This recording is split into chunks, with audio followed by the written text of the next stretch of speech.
নমস্কার, আমি শঙ্কুর সাঁতরা রয়েছি ইন্ডি নিউজ 24 থেকে। আমি প্রতিদিনই এই নির্যাতিত পুরুষদের নানা কথা শুনি, তাদের কাছ থেকে শুনি, কিংবা নির্যাতিত মহিলাদের কথা শুনি। তাদের কাছ থেকে আমি না খুব খুব কাছাকাছি থেকে কথাগুলো শুনি এবং উভয় পক্ষের কমপ্লেনগুলো পড়ি। পড়ার পর একটা জিনিস মনে হয় যে দেখুন, একটা সমীক্ষা বলছে যে এই মুহূর্তে মহিলারা, অর্থাৎ মহিলারা পুরুষদের থেকে এগিয়ে। কোন কোন বিষয়ে এগিয়ে? মহিলারা পুরুষদের থেকে এগিয়ে এই বিষয়, সেই বিষয়গুলি হচ্ছে, প্রথম হচ্ছে সংসারের দিকে, রোজগারের দিকে, প্রতারণার দিকে, ক্রুয়েলটি অর্থাৎ নিষ্ঠুরতার দিকে, এবং আরও যা যা রয়েছে সেই সবের দিক থেকে কিন্তু মহিলারা রীতিমতো রীতিমতো কিন্তু এগিয়ে রয়েছে পুরুষদের থেকে।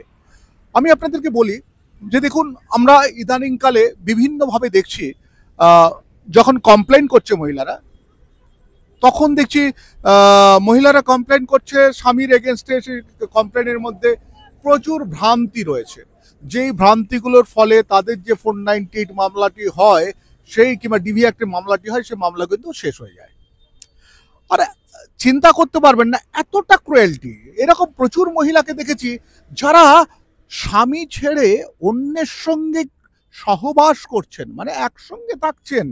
আমাদের এখানে কোনো পুরুষ এবং মহিলা যদি রাতের বেলাতেও বদ্ধ করে একসঙ্গে থাকে, তাহলে সেটাকে কি বলবেন? সেটাকে বলে বন্ধুত্ব করছে? আপনার কথা হতে পারে, কিন্তু আমি কিংবা আরো অনেকেই অন্য ইঙ্গিত দেখে। যাই হোক, সেই বিষয়টি আপনাকে বলি। তবুও পর্যন্ত যখন স্ত্রী ফিরে আসছেন, তখন কিন্তু গদ গদ একেবারে আদর করে স্ত্রীকে তারা নিয়ে আসছেন। স্ত্রী আসছেন, আবার তাকে লাথি মারছেন, চলে যাচ্ছেন স্ত্রী গিয়ে আবার অন্যত্র অন্যভাবে কিংবা পুরনো বন্ধুর সঙ্গে থাকা শুরু করছেন। এইরকম ঘটনা কিন্তু অহরহ রয়েছে। কিন্তু কেন? প্রশ্ন আপনাদেরকে বলছি, কেন? এটার একটাই হচ্ছে আমাদের দেশের কাব্যিক ব্যবস্থা। পরিষ্কার কথা বলছি আপনাদের, কিছু ছবি আপনাদেরকে দেখাচ্ছি, দেখতে পাচ্ছেন আমাদের দেশের কাব্যিক ব্যবস্থা। আমাদের দেশে যদি কোনো মহিলার উপর নির্যাতন দেখানো হয় এবং সেখানে একজন বীর পুরুষ এসে সেই যিনি নির্যাতন করছেন অথবা মহিলা কান্না করছেন তার গায়ে শাড়ি ছুঁড়ে দিল এবং তাকে আব্রু করলো, এবং যিনি এইসব করছে যার বিরুদ্ধে অভিযোগ তাকে খুব মারধর করলো, এবং তারপরে দেখা যাচ্ছে নায়ক কোনো সময় নায়িকার পা ধুয়ে দিচ্ছেন, নায়িকাকে এমনভাবে কিছু করছেন, সেটা কিন্তু খুব হিট হয় ছবিটা, বুঝতে পারলেন তো? আপনারা এরকম প্রচুর ছবি দেখেছেন, কিন্তু বাস্তব কি তাই? সিনেমার গল্পর সঙ্গে বাস্তবটা মেলাতে গেলে অনেকটা কিন্তু ডিফারেন্স রয়েছে।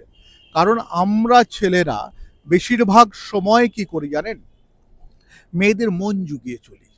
মেয়ের একটু হাসবে, বান্ধবী হাসবে, মহিলা হাসবে, তার জন্য কিন্তু আমরা সেখানে আমরা কি করি, আমরা তাকে একটু কমেডি সিন কিংবা তাকে একটু অন্যভাবে প্রলোভন দেখানো কিংবা তাকে অন্যভাবে ইমপ্রেস করা, এই বিষয়টি কিন্তু রয়েছে।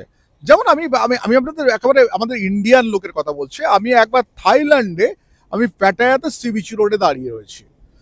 তা আমি একাই গেছিলাম, আমার আমার কর্মসূত্রে আমি গেছিলাম, সাংবাদিকতা সূত্রেই ওখানে গেছিলাম।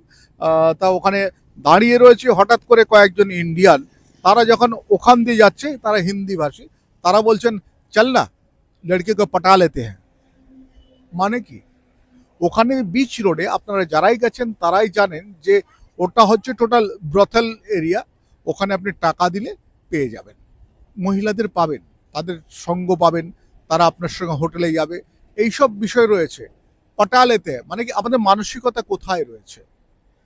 আমি আপনাদেরকে বলছি, দেখুন সমান অধিকার, আপনি দেখেছেন কজন মহিলা রয়েছেন স্বামীর পায়ে হাত দিয়ে ঠিকমতো প্রণাম করেন? কজন মহিলা রয়েছেন ভেবে বলতে পারবেন? কিন্তু বেশিরভাগ পুরুষ, ঘরের ভেতরে হোক, দরজা লাগানো হোক, বউয়ের রাগ ভাঙাতে অনেক সময় পা ধরে ফেলেন। এটা কিন্তু আমি বহু পুরুষের কাছ থেকে শুনেছি। তাদেরকে অনেক সময় দেখা গেছে যে মহিলাকে ইমপ্রেস করতে হবে, নইলে সে আমার জীবন থেকে চলে গেলে কি হবে, এইসব একটা বিষয় রয়েছে। দেখুন, বেরোতে হবে, এটা থেকে বেরোতে হবে। আমার সঙ্গে আমার গ্রুপে যারা রয়েছেন, আমার জাস্টিস ফর দেম বলে যে একটি গ্রুপ রয়েছে, সেই গ্রুপে যারা রয়েছেন তাদের মধ্যে আমি বেশিরভাগ দেখেছি তারা কিন্তু এক সময় খুব করে ইমপ্রেস করবার চেষ্টা করেছেন, আর এখনো পর্যন্ত তারা ইমপ্রেস করবার চেষ্টা করে, কারণ সেই স্বামীদের সামাজিক মান সম্ভ্রম, তাদের পরিবারের মান সম্ভ্রম সব জলাঞ্জলি গেছে। তারা কিন্তু এই মান সম্ভ্রমের জন্য তারা বারবার ধরে চায় স্ত্রী যাতে একটু হাসি মুখে ফিরে আসে, কিছু না, বাড়িতে ফিরুক, স্ত্রী যাতে বাড়িতে থাক, এইরকম একটা পরিস্থিতি। দেখুন, আমি আজকে এতটা বলতে বলতে কেন করছি, যে যারাই ওই যে গোলাপ ফুলটা নিয়ে হাঁটু গেড়ে বসে পড়েন না, ভাববেন তো তারা বিয়ের পরে কেমন আছেন। কেমন আছেন আপনারা? ভালো আছেন? ভালো নেই। অর্থাৎ নায়ক সুলভ ড্রামাটিক কোনো সিন করবেন না, তাতে কিন্তু আপনাদের বিপদ। আরে বলছি কেন আপনাদেরকে বিপদ, দুদিন পরে যে সন্তানটি আপনাদের জন্মগ্রহণ করবে, বেশিরভাগের কিন্তু সন্তান জন্মগ্রহণ করেছে, তারপর কিন্তু বিচ্ছেদ হচ্ছে। আর সেই বিচ্ছেদটা যখন হয়, অর্থাৎ আসছে পৃথিবীর যেসব সন্তানেরা, অর্থাৎ যেসব মানে সুসন্তান, অর্থাৎ ভগবানের সন্তান, ভগবানের দুধ যারা এসছেন, তাদের জীবনটা কিন্তু নিঃশেষ হয়ে যায়, একটা তারা অন্য একটা জগতের মধ্যে বেশি যায়। দেখবেন যে বেশিরভাগ মহিলারা তারা কিন্তু চান যে তাদের স্বামী ছাড়া তিনি তার সন্তানটিকে নিয়ে গিয়ে থাকবেন।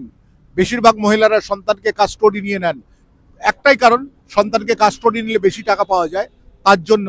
এছাড়া আপনারা আপনাদের সন্তানকে সব থেকে ভালো স্কুলে পড়িয়েছেন, কিন্তু সে জায়গায় দেখা গেছে, সেই জায়গাটায় দেখা গেছে কিন্তু আপনাদের সন্তানরা একসময় বাবার অভাব বোধ করেছে। আপনি মা, আপনি কিন্তু সেরকমভাবে, বেশিরভাগ মা একা থাকেন না, বেশিরভাগ মা কারো না কারোর সঙ্গে সম্পর্কে জড়িয়ে পড়ে। ছেলে কিংবা মেয়ে সন্তানরা কিন্তু বলতে পারে না, তাতে কিন্তু ডিপ্রেশন হয়, তাদের বন্ধু বান্ধবীর সঙ্গে ডিপ্রেশন হয়। অর্থাৎ একটা স্কুলে এই ধরনের ছেলে মেয়ের সংখ্যা একবারে নগণ্য থাকে। অন্যান্য ছেলে মেয়েদের বাবা মা তারা কিন্তু ঠিকঠাক থাকে, তারা ঠিক সংসার থেকেই আসে, যার ফলে কিন্তু সেই সন্তানেরা অনেক সময় হয়তো আহারে তোর বাবা নেই, আহারে তোর মা নেই, এটা করতে থাকে। অর্থাৎ ডিপ্রেশন আসে। তাহলে আসছে দিনে ভালো পৃথিবী গড়তে গেলে না, কোনো মহিলাকে ড্রামা করে ইমপ্রেস করার দরকার নেই। পরিষ্কার বলুন, আপনি আমাকে বিয়ে করবেন, শর্তই রয়েছে, তার বাইরে যদি কিছু হয় বাদ দিন, থাকবেন না, বিয়ে করবেন না, আবেগের বশে বিয়ে করবেন না, নারী শরীরের লোভে বিয়ে করবেন না। নারী শরীরের লোভ, অর্থাৎ সবাই বলে কিন্তু হানিমুন পিরিয়ড 7 ইয়ার্স পর্যন্ত, তারপর থেকে কিন্তু আর একজন মহিলার কিংবা একজন পুরুষের উভয়ের প্রতি উভয়ের শারীরিক যে আকর্ষণ সেটা থাকে না। অর্থাৎ আপনাদের প্রত্যেককে একটা জিনিস বারবার ধরে বলি, যখন জীবনে কোনো কিছু আপনার ডিসিশন নিচ্ছেন, আবেগের বশে ডিসিশন নেবেন না। আর আবেগের বশে ডিসিশন নিলে, তাহলে আমার মতো যে সমস্ত লোকেরা এই ধরনের গ্রুপ করেছেন, তাদেরকে সাপোর্ট দেওয়ার জন্য করছেন, আমাদের গ্রুপে আপনারা চলে আসবেন। সব থেকে বড় কথা, একা হয়ে যাবেন পৃথিবীতে এবং মানসিক রোগে ভুগবেন। বেশিরভাগ মানুষ মানসিক রোগে ভুগছেন। আমি শঙ্কু রয়েছি আপনাদের সঙ্গে, ইন্ডিয়ান নিউজ 24 দেখতে থাকুন। নমস্কার।